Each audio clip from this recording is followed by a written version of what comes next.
Are you victim?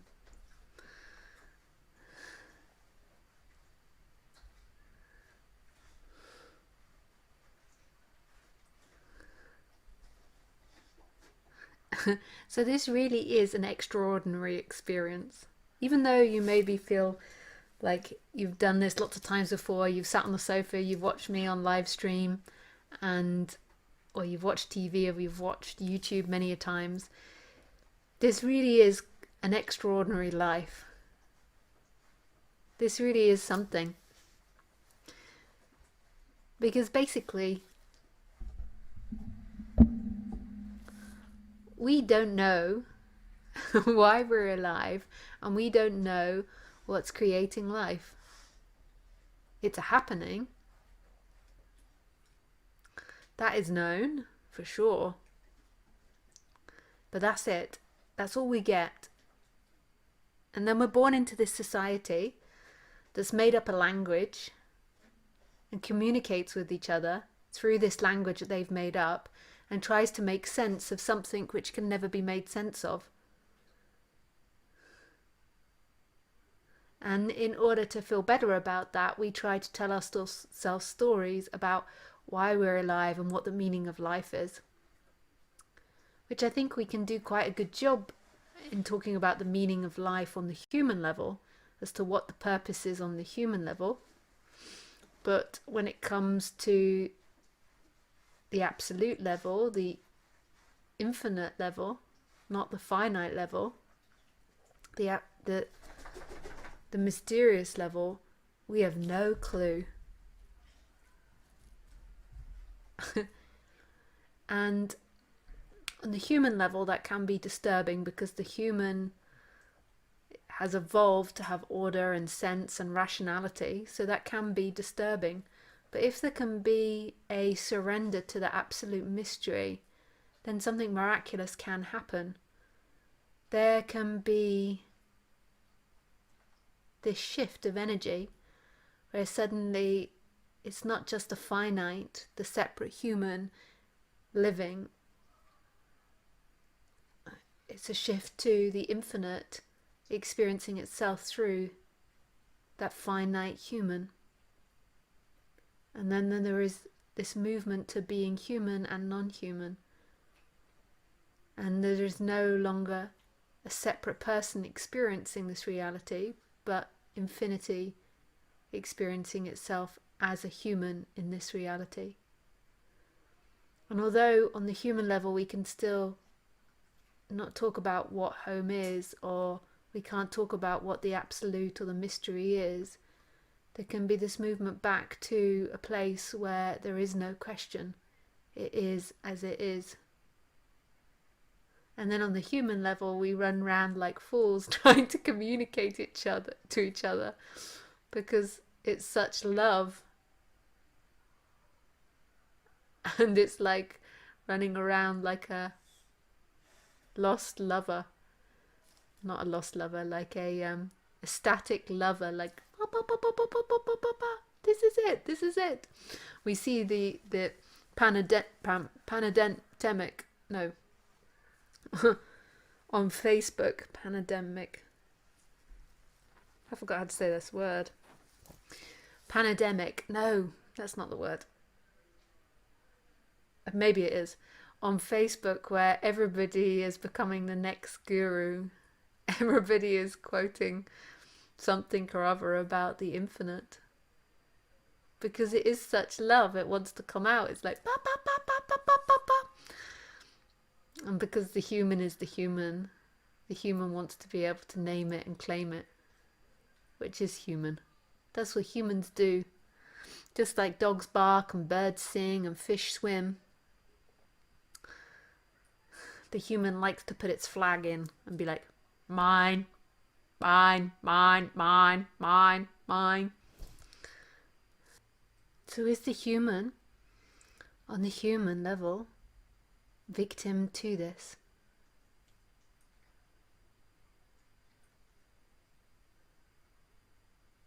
Victim to this life? The human in our society is to me, when I look at the stories, the news, the way people communicate, the human is very much in the myth of victimhood currently. When I interact with many people, and when I interact with them, often these people believe that they are victim to life, believe they're victim to the people around them in life, and believe they're victim to circumstance. And when I look at this on the psychological level, on the personal level, this seems like a very unhealthy way to live, and this creates a lot of suffering and a lot of seeking in time. And often if I try to point this out or challenge people over this, then often I become the monster to them. I become the perpetrator, and they're suddenly victim to me. I find that people are very, very unlikely to give up this story of victimhood. And over years of working with people, I think I've begun to work out why people can be so attached to the idea of victimhood. The predominant reason why I think people are attached to being victim is because they hate the feeling of being guilty. The feeling of guilt is so uncomfortable, the feeling of shame is so uncomfortable, that their minds opt to play victim to everything rather than to take any responsibility for anything. What it does is it creates intense suffering because it stops the person taking responsibility for choices, for making actions, for becoming an adventurer and going out in life, and it becomes passive. I mean, this is summarizing to an extent. You could go into this in a lot greater detail. It also keeps the person in childhood. It stops the person becoming fully adult. And it also means that the person suppresses its power and suppresses its powerful side. It also means that the person experiences a lot of blame and hatred for other people. And that is the sacrifice for playing victim, for not feeling guilt. Then you feel a lot of blame and hate for other people. You could say that blame is the external guilt, but for a lot of people it's easier to feel blame than it is to feel guilt, to take responsibility.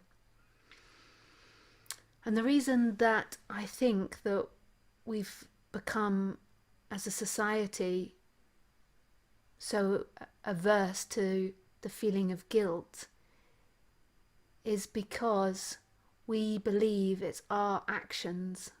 We believe that everything is our responsibility and fault on a finite level. And we've forgotten that we are a product of everything. And on the human level, it's important to take responsibility. We cannot take responsibility because it's too much pressure on us as a finite being, as a singular being. When there's a remembering that you are the infinite, that you're the absolute, that you are everything expressing itself as individuality, then there can be an absolute acceptance of responsibility. Until then, I think the person is always trying, or often trying, to escape the sensation of guilt. Dependent slightly on the personality, because there can also be personality types which thrive in a way off guilt. Not guilt, they thrive off the way from their dark side, from their negative side. So they might, but when I really look at it, I see that in a way they're playing victim. So you get certain personalities that thrive off the idea of taking advantage of someone else, of causing destruction to someone else. So I once knew a compulsive liar, and I realized, like, at first I couldn't really understand why they didn't feel guilt for being a compulsive liar and for fooling people and deceiving people, because it seemed pretty cruel to me. And I realized after a time that they believed the other person deserved it because they felt victim to the other person. They felt vulnerable to the other person. They felt the other person most probably lied to them or took advantage of them or wasn't very nice. And they also felt victim to life and the other person. So even though they thrive off this doing things that aren't so nice, they still felt victim to life. And so, like, if you just take a moment to look in your life, like, whose fault is it, your life? Your parents? Your partner? Me? The enlightened guru? The education system? Society? What about if you took responsibility for some of it? How does that make you feel? And you'll notice that that feeling is super uncomfortable. But by not taking any responsibility, there is staying small. It's like you don't act out what you want. You don't get to make choices because you refuse to take responsibility for yourself. Is your unhappiness really somebody else's fault? I mean, all the sutras say and all the teachers imply that it's all inside your mind. And if that is the case, then the enemy that you're blaming is a fragment of yourself, is part of your mind. Now, for some people that internalize everything, this can create immense shame or immense anxiety, me saying this, but for some people it can be liberating. So just be aware of how this makes you feel, and no words are true. So if this is making you feel uncomfortable, then you don't have to listen to it, or you can listen to it but know that you aren't guilty. That taking responsibility isn't taking guilt. Taking responsibility is seeing that there is nobody that is responsible. That's the only way you can be fully human. Because to be fully human doesn't always mean to be good or innocent. That's not the way it goes. Because 3-4 times a day we have to eat something. We have to drink something. We have to compete with others in order to succeed and make money. And you can blame society for that. You can blame evolution. You can blame what you like, but that's a reality. You can sit on the fence and pretend that you don't do it, but you do it. You're just unconscious that you're doing it. You are competing in your mind. That's why you argue with people in your head. That's why you put people down. That's why your body feels certain ways in situations, or wants to express itself when it's out with friends about what it's done or what it's bought or what it's good. There's nothing wrong with competition. It's not unenlightened to be in competition. What's unenlightened is not to fully embrace being human, which most people don't want to do. They want to stay small, and in staying small, you'll actually do your worst acts of evil in playing the victim to life and to other people, this is when you'll do the worst things to other people. When you really take responsibility for your actions and for your life, then this is when you really become human. When you really become empowered. And in doing that, it's so obvious and clear that there is no human. There's nobody having the experience. This is life's experience. Because how could your action now possibly be a singular entity's action when everything is connected?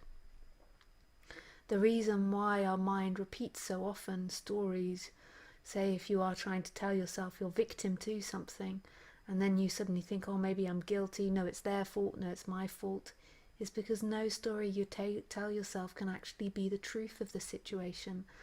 Life is way more complicated than that. How can we really comprehend how something happens now? Well, if we look in time, there is infinite effect of things. We can trace back this action infinitely, back to the beginning of time, if time ever did begin. Back to the beginning of things, if things ever did begin.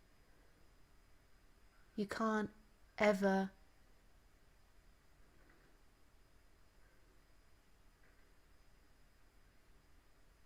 find an independent action. But that can't be truly seen if you're trying not to be yourself on the human level, because as you avoid yourself on the human level, there is a seeking to try and define who you are on the human level in time, to try and define where you've come from, where you're going, trying to define that you're good. You're always looking to be the image of yourself, this image that you've got of yourself. And really, you can't be anything. Your innocence expressing as a human, but that human isn't innocent. That human is an animal, is as it is. It competes, it gets jealous, it gets angry, it loves, it's joyful, it poops, it cries, it's vulnerable, it's afraid, it's happy, it's excited, it's expressive, it's creative. If you're constantly trying to pretend you're just innocent, then you're not ever going to be fully expressing now and fully empowered now. You're going to be always trying to prove to yourself that you're innocent, that you're nice, that you're friendly, and the other is bad. The other creates the problem. Nobody's created your problems. It's life, it's a happening. This is what's happening. This is the freedom. Your problems come from an overactive mind that's constantly looking for itself, this illusory self in time, trying to be something. I am something, and that something that you feel yourself to be, that limitation that you feel yourself to be, feels incomplete, so seeks even harder in time, thinks even harder, tries even harder to get something.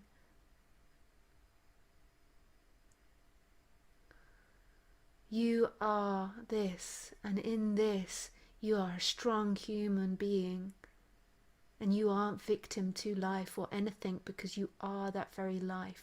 You right now on the human level is an expression of everything that came before. You are billions of years of evolution, and on the absolute level you are this divine, infinite knowing, this mystery.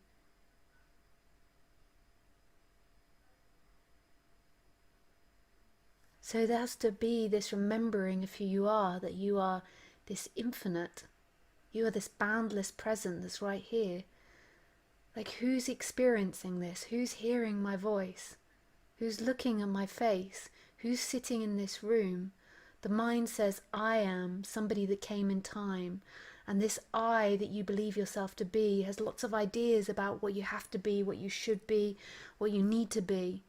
And it's always trying to live up to that in time. So it becomes obsessed with itself in time, and the more it becomes obsessed with itself, the more it feels like it's this small separate entity that's victim to life, that is against life, that's always having to try and prove itself to life, that can be squashed by life, that events can squash me.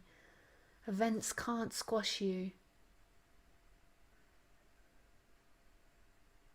They can squash the form, but you aren't the form. And that's going to happen. The form is going to transform into something else. But you don't need to have that as your ideal that you're always trying to run away from or run to. When I say ideal, like, not your ideal, your idol, like sometimes we feel scared by life, so we keep repeating that life is scary and going to squash us because we think that will bring some comfort. We think then it won't be such a shock when it squashes us. But you don't have to live in that story. That's a story that you've made up, that you've been taught. That's not who you are. You are this infinite nature.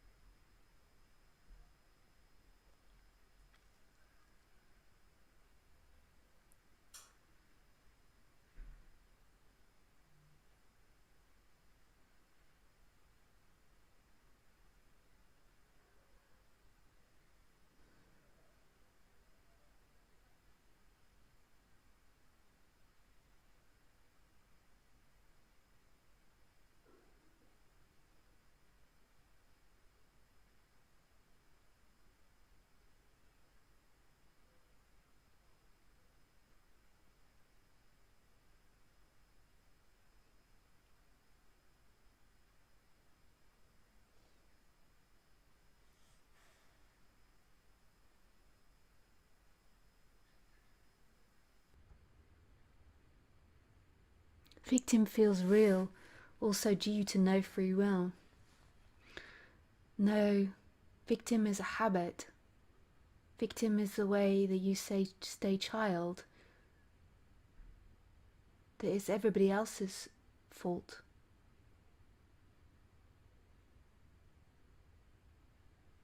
Victim is the excuse for not growing up.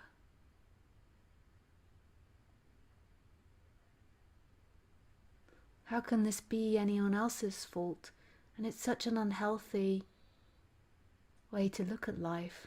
It's important to set boundaries. It's important to realize when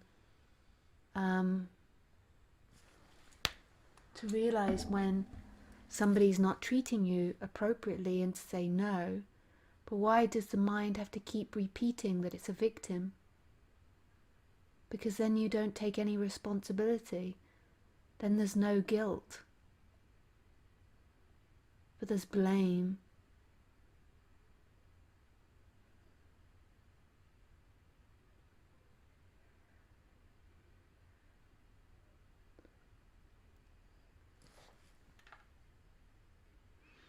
That was exactly where I needed to hear what I needed to hear today. Oh, nice. By responsibility, do you mean that we see our part in it, our wants?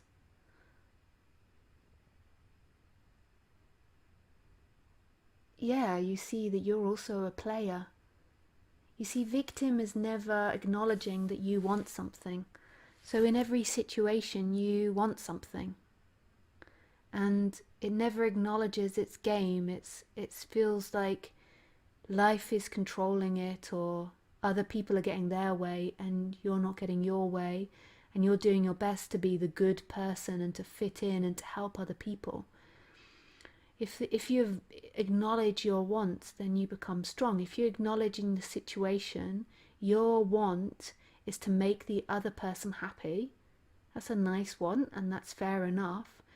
You can't complain if you acknowledge that that's your want if the other person isn't made happy by you.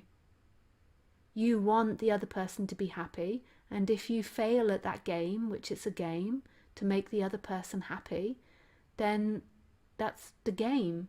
You lost the game. But when you don't acknowledge that, you go into a situation, then you begin to blame the other for not liking what you're doing, or they should be more grateful, or who do they think they are? I'm doing all this work for them and they're not giving to me. But when you go into a situation, you acknowledge your wants. So you want to give to the other person. But why do you want to give to the other person? Because it makes you feel good.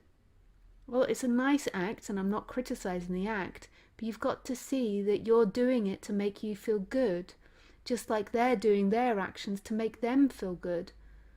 So you might be doing it to feel loved, to feel appreciated, to have power, because by helping someone you get power, you get access to more attention from them.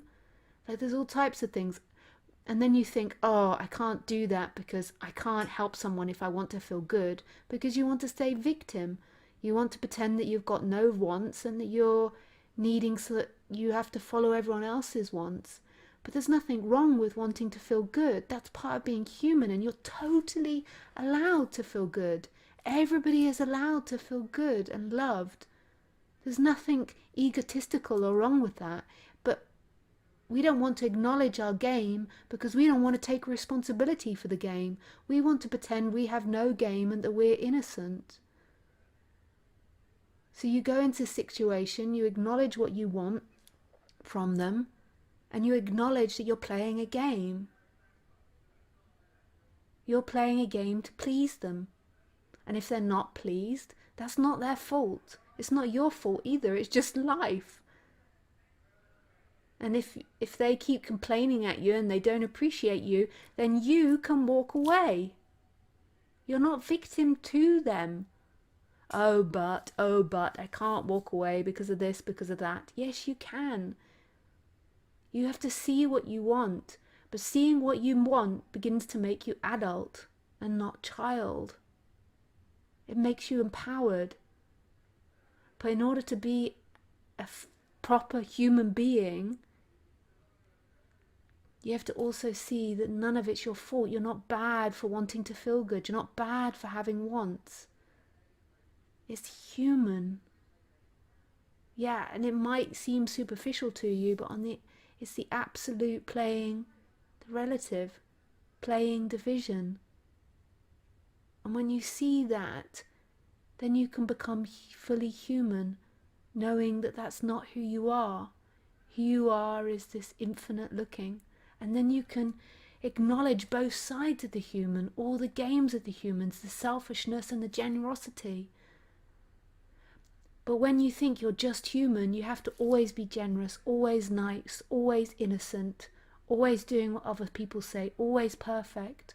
When you see that you are the infinite, then you can allow both sides of yourself, the generous and the stingy. Oh no, I'm not stingy. I always just want to give. This is what most people go around thinking about themselves. That's not true. There's times when you don't want to give. There's times when you don't want to be generous. There's times when you want the biggest piece of the cake. There's times when you want more money than your neighbour, when you want a nicer house, when you want this or want that. It's never going to bring you happiness. It's never going to complete you, because what's going to complete you is remembering presence, that you are, this is. But you're always going to be seeking in a timeline to try to remain a perfect identity. You're always going to be seeking to try and live up to your ideals of what you think is an acceptable human, which is what your parents and society have taught you. But it's a teaching. Like, 100 years ago, there was nothing, 200 years ago, there was nothing wrong with putting a gay person in prison. There was nothing wrong with a woman not being allowed to vote or work. That wasn't considered bad. That was considered normal. Now it's considered bad. Now we look down on it. In 100 years' time, there'll be new rules about what's bad.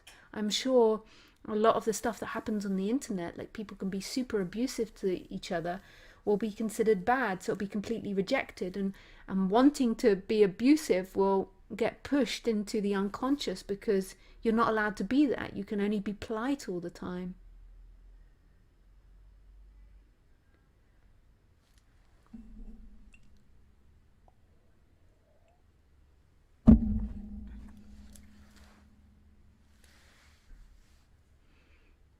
Hey Thomas. Hey Lisa. The Sunday just got even better. Lovely to see you. That is so true. Quite an epidemic of goodwill and spiritual, profound quotes on social media.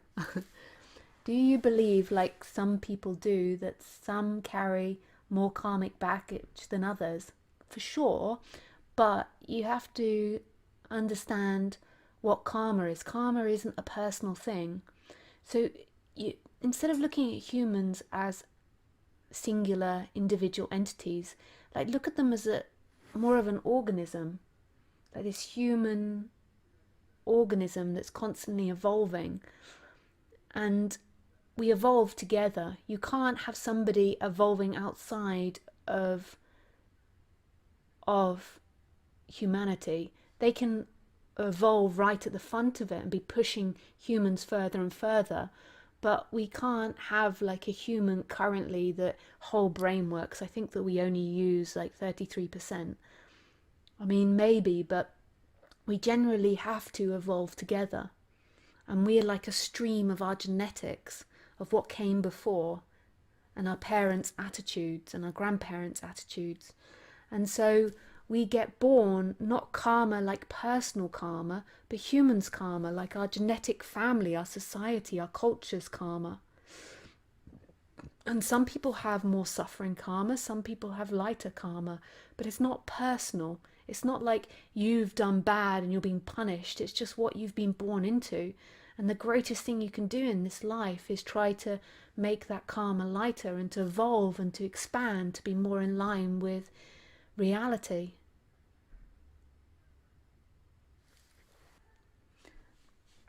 What you're saying is right. I used to feel victim of life and doing what was easiest than feeling constantly guilty. I somehow feel that we wake up to this because we're taught of submission to life. I think acceptance of life is better and a positive remedy for guilt. What do you say? Um, yeah, I think knowing yourself on the human level, knowing what it is to be human. Most people don't know what it is to be human. They just stay in their mind. And the way that you know yourself to be human on the human level is by getting to know your body and what you feel and what you want, and accept, and then you accept it. But the only way you can really accept it is by seeing that's not you. You couldn't accept being good and bad, right and wrong, the monster and the saint. You couldn't accept that if you just thought you were this limited entity. There has to be a seeing that you're beyond that. And all of us have the capacity to be the saint or the monster. And it's all relative to what society currently says is good or bad. Like all of us are participating in Western culture. We're participating in unfair trade. Now, because we like to play victim, we all pretend that it's the higher forces and that we're stuck in this and it's the higher forces that are producing it and we're victim to those higher forces as well and we can't do anything about it. But that's playing victim again. Actually, we all know we're doing it. We all know we could choose to not do it, and if all of us chose not to do it, it wouldn't happen. But we don't, because it's easier. Including me, myself. I mean everything, like my Apple computer is unfair trade. But we could stop it. We're all silently agreeing all of us have the possibility to be the saint or the sinner. But currently, the way we portray ourselves often in the West is the saint. But I'm not meaning to white shame anybody, like shame the West. Like, I'm not meaning to do that, because I'm so glad I live in Western country compared to some of the politics of living in other countries. Like, I'm not trying to do that, but I'm trying to say that all of us have that possibility. Like, what is good or bad? All of us have the possibility to be the saint or the sinner. The denial of the sinner part is what will haunt you. The acceptance of that, the seeing of that, the embracing of that, not acting out, but the embracing of it, knowing it's there, but not certainly not acting out, but knowing it's there, knowing it's got a possibility to raise its head, then you can be fully integrated human. While you deny it, you're haunted by it. You're haunted by this monster, but you project the monster out there. You project it onto other people that are evil. It's exciting. It's exciting.